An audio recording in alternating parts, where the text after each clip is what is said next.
starts here. Well, for me anyway. And for Messi. Good morning, everyone. Especially, good morning, Rafael Honigstein. Morning. He's so excited to be in this video. The house is full now. We've got James Horncastle, who's also arrived, and Grant Wall, who was detained yesterday. I haven't seen him because he arrived late from the USA game, but he's got a story to tell us. But first, before anything else, coffee in the new coffee machine. You've got a choice. Espresso Intenso, that's for me. Yes. I could hear all shouting in there. Bam.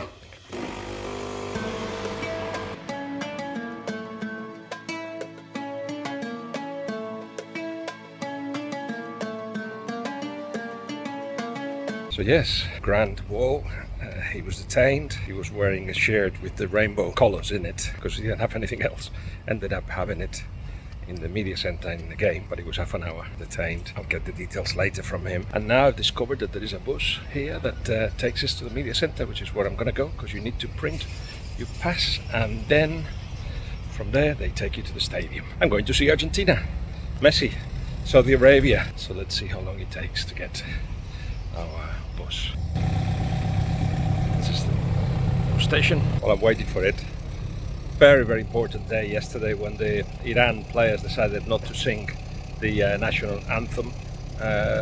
There were whistles, and we were confused if whistles from the fans were actually whistling the anthem, but it seems like there was also some representatives from the Iran embassy in Qatar that were whistling the players. Iran players were affected by the situation emotionally, I think, and quite clear. Queiroz himself said that they were in the best mental state to face a game like this, and he hopes that from now on the players are focusing on the football. But it's very difficult to do so when you know that at home your government is killing people and the protests are being squashed by police in a terrible manner. The bravest gesture from that you're going to see in the World Cup, no doubt. Historic gesture as well. Men who wanted to show their solidarity to the protests and to the women of Iran. Media Centre? Yeah. Thank you. Welcome. Oh my God,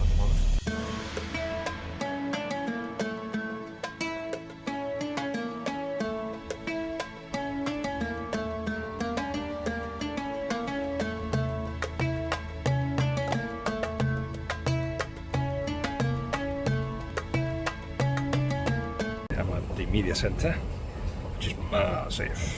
I need to print my pass for the Argentina Saudi Arabia game and then get a shuttle, a bus that takes me to the stadium, which is the same stadium where the final will be played.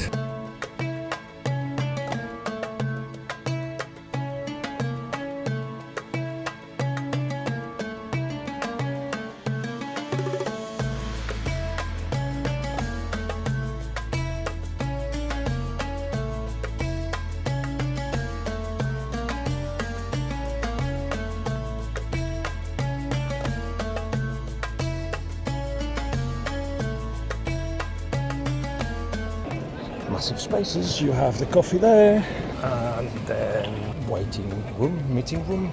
Is that what it is? In there, it's quite nice. Spacious for sure. As you can imagine, the temperature is quite low, air conditioned, all of it.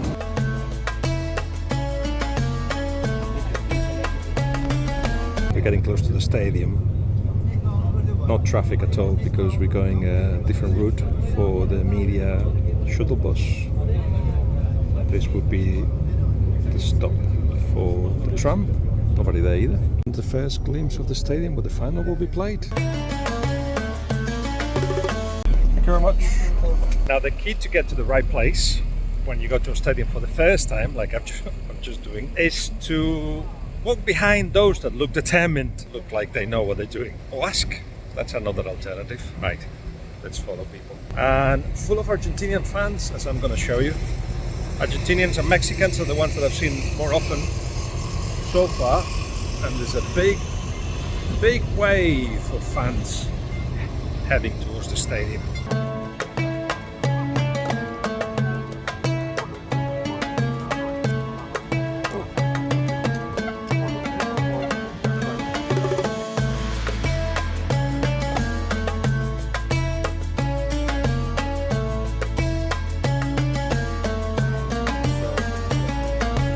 Where's the media entrance? That way. That way. The media entrance? What? Media? Media Entrance? Nani? Media entrance. Ask for this. All right. Please keep going straight. Not allowed. Impossible. Don't try. Please. Keep going straight. Go on, Where is the media? That way. 1 minute. Can you go outside? He will not just wait. Media? Okay. Thank you. We all want Messi to do well in this tournament. Do you know he's been in 5 World Cups and scored only 6 goals? Isn't that amazing?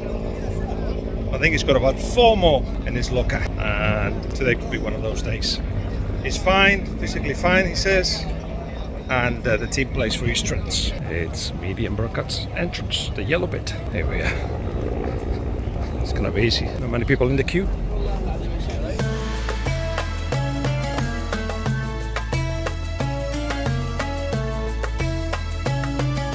This is where everything happens. Off the pitch. It's busy.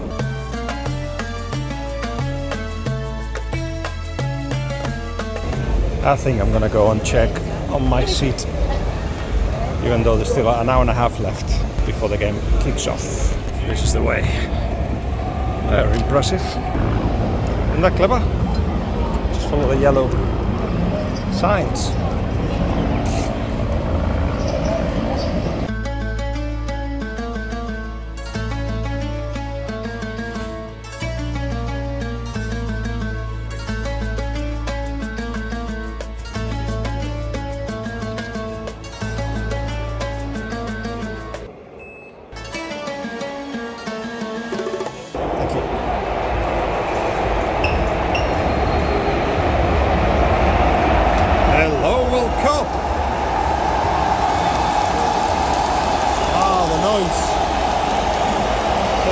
Coming out.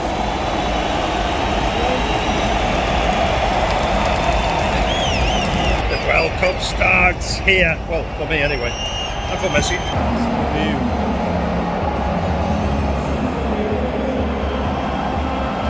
And that's the Maradona song, which has been given the teams. Let's see if Messi plays. Oh yeah.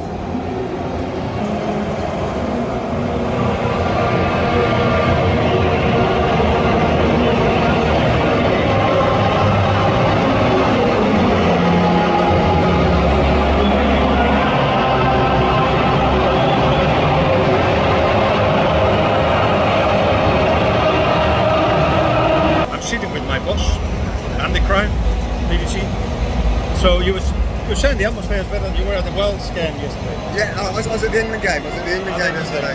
Yeah, the atmosphere today just feels like a proper World Cup now. It feels like a carnival outside. Whereas it was perhaps a bit subdued before the England game. So yeah. The Argentinians, there's plenty of them around. Loads of Argentinians outside. Yeah, and quite a few Saudis as well. But yeah, I'm amazed by the amount of Argentinians and number 10 Messi shirts everywhere. But the most fascinating thing is that it's your first World Cup. My first World Cup, yes. And you're already working from? Went to bed about 3 o'clock Qatar time, and I was in the stadium at 8:30 Qatar time. So I had a couple of hours sleep, that's fine.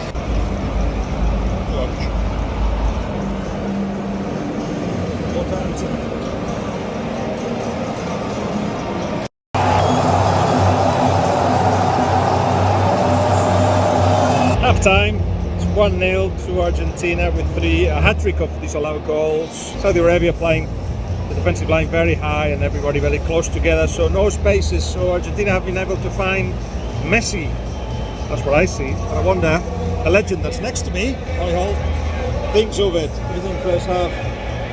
I enjoyed it actually. I mean, I suppose one of the things we're looking at is Messi's supporting cast, and whether it is, we all know that he's a genius, but everybody a lot of people I think would love him and Argentina to win this tournament. We think it's probably going to be his last tournament.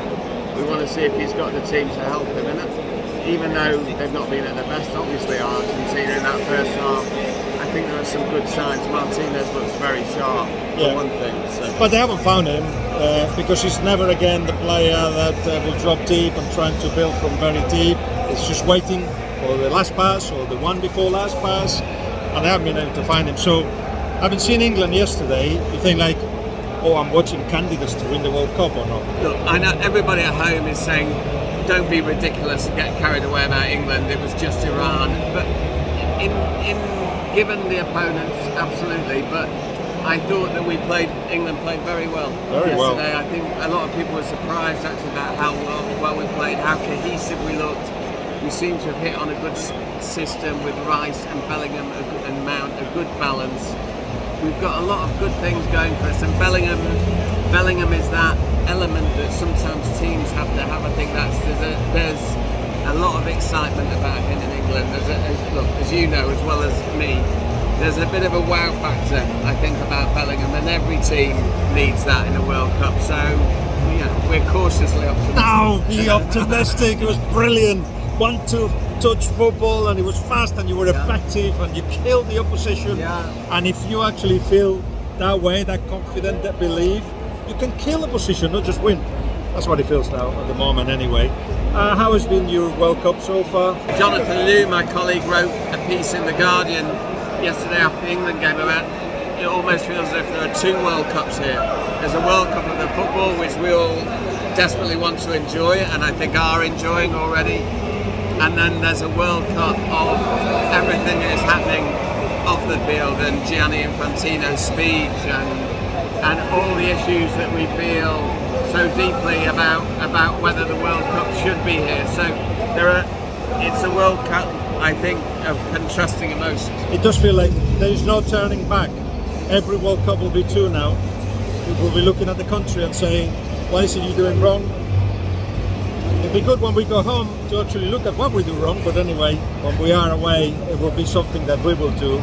We won't pass away just superficially favelas in Brazil or the political situation in Russia.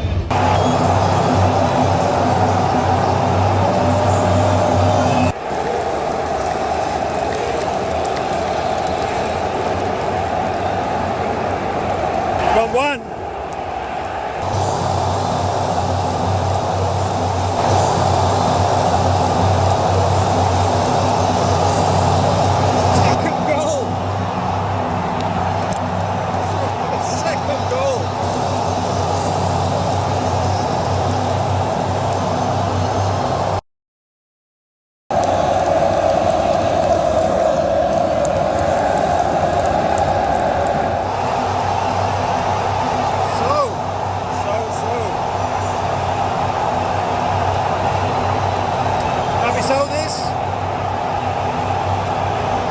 Beat Argentina 2-1 in one of the big shocks of the World Cup.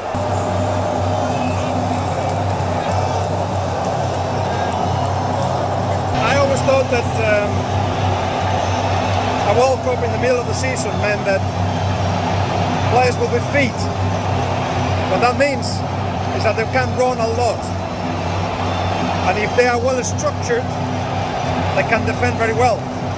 All that happened with Saudi Arabia. You have to start there. A line of six, which was not always on the edge of the box sometimes, most of the time, high up the pitch, meant that Argentina, with the other lines very close as well, Argentina could not find gaps in the middle, no midfield. So no midfield meant that they couldn't link with Messi. So a lot of the time it was balls in behind, into the space, and that was easily defended, those crosses that eventually came in. So Argentina could not play well, attack well.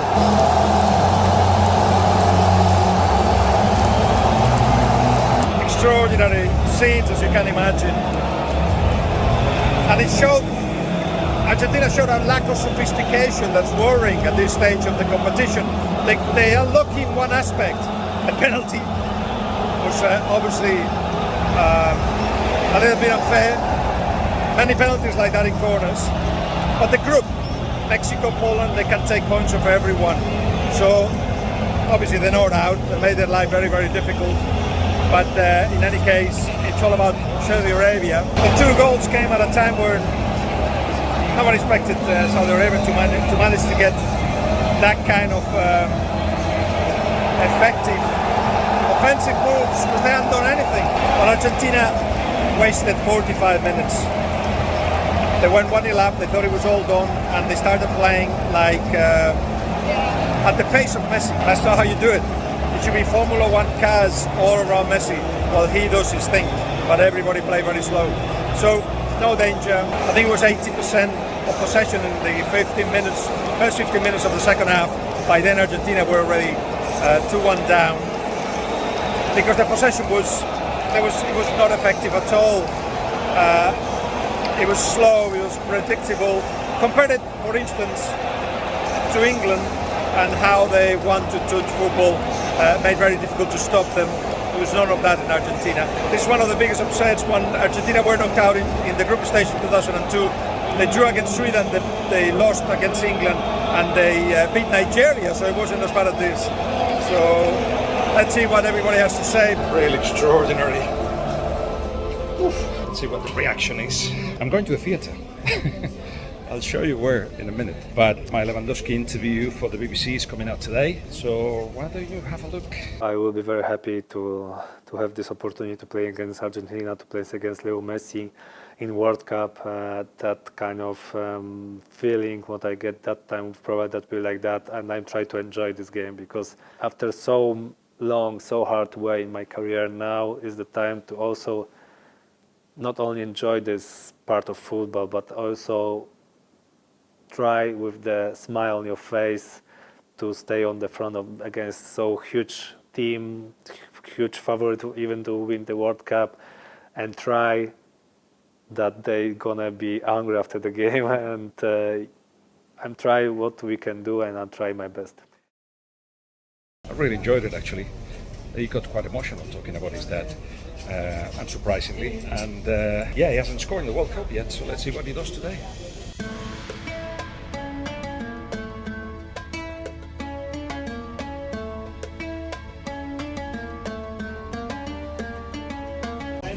Yeah, I'm in the mix zone, where everybody's hoping to talk to an Argentinian player and a Saudi player. What an extraordinary game. Yeah, with somebody who's struggling. Sergio Lewinsky, Argentinian of course, Maradona biographer much more. So simple, Sergio. What happened? Happened that this team is not good physically, it's not good footballistical, because there are a lot of players that is not in good level. Maybe I'm so low level. But there is no football either. I thought you were coming in a good way. 36 games unbeaten, yes. But against who? Against who? Not big Uruguay, teams. Maybe against Brazil, maybe against Uruguay, and you have two possibility to play a friendly match before the World Cup with North American teams, and you have the chance to play with United States and Canada. They are good teams, but you chose to play against Jamaica and against Honduras, and now yes, you got lost, and 35 matches without loss. Okay, but now is the result. there was no midfield. They couldn't find Leo. There's no really a plan. It didn't seem to be any clear plan of how to attack. Yes, but this was the same in the past. If you win, you think it's a good way, but it's not true. But for the journalists, for the people, count all the matches without goals. This is the problem. Yeah. So there was an excessive euphoria around the team. Yeah, excessive. I know that you in your YouTube channel were saying that, Yes, and you were killed. Yes, because I will kill you, because it's not true. The team is good team now. Why you all time speak bad about this team? Yeah.